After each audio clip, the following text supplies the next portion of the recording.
good friend, Heidi Graw, who's brave and bold enough, along with a few of us, to stand forward as a founding member of the Fridhgard Fellowship Society.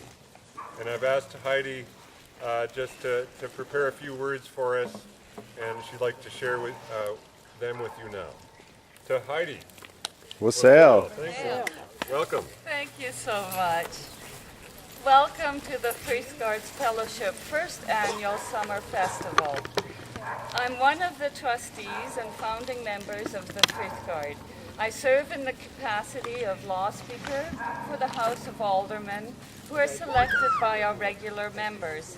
Part of my duties include ensuring that our society's constitution and bylaws are actually observed, and if there are differences to sort out, that it would be up to me to assist in finding a peaceful compromise and or solution to the problem.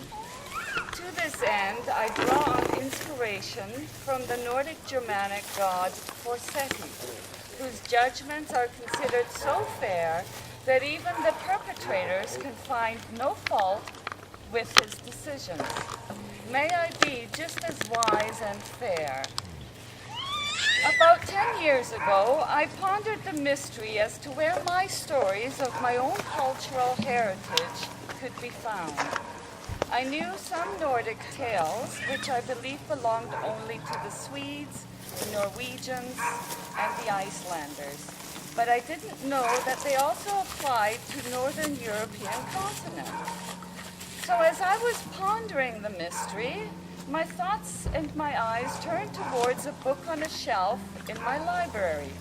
It was a book which I had not yet read, and I hesitated because the book was titled The Northmen, from the Emergence of Man series Time Life books. In what manner could these Northmen be related to me?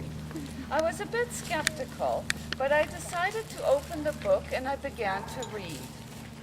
It began with an awesome past, which swept me along over sacred pools and through the mysteries of the Bronze Age, onwards to a collection of amber nuggets, an affluent society, and an Iron Age religion. It introduced me to the god Odin, wearing his blue and gray speckled cloak, two ravens sitting on his shoulders. It also introduced the goddess Nerthus, traveling in her cloak and curtained cart. No one could look at her. Those who did died. It made mention of the Eddas and the Sagas. The book told me these were my stories too. I was absolutely overjoyed at this discovery. Finally, I can walk about this earth and claim I have my own stories.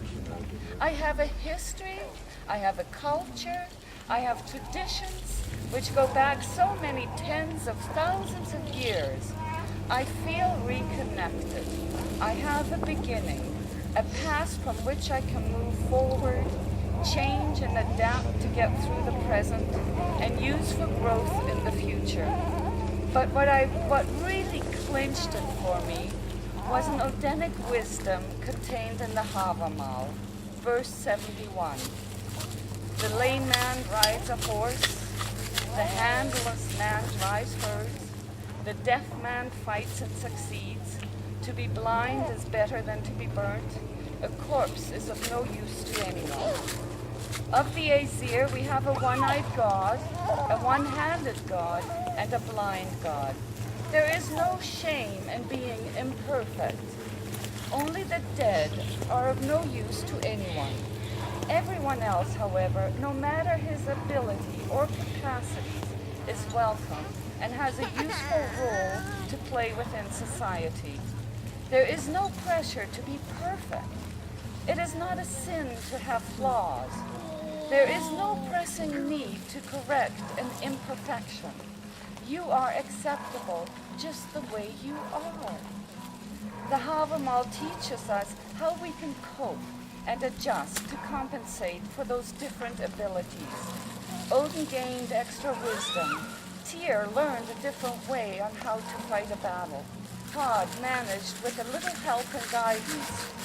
These are examples of functions that people of different abilities can choose to perform, adjust, and compensate. This verse points to an all-inclusive society, and I like that. It is my hope that we may continue to grow and build up this all-inclusive society, the Fridhgard Fellowship. I invite you all to become members and to help us research our past, take from it the many valuable lessons that can be learned, and use those to help us deal with the many challenges our complex and modern lifestyles present to us. Thank you all for coming out to help us celebrate the summer season. It's a beautiful sunny day. Let's enjoy it while we can.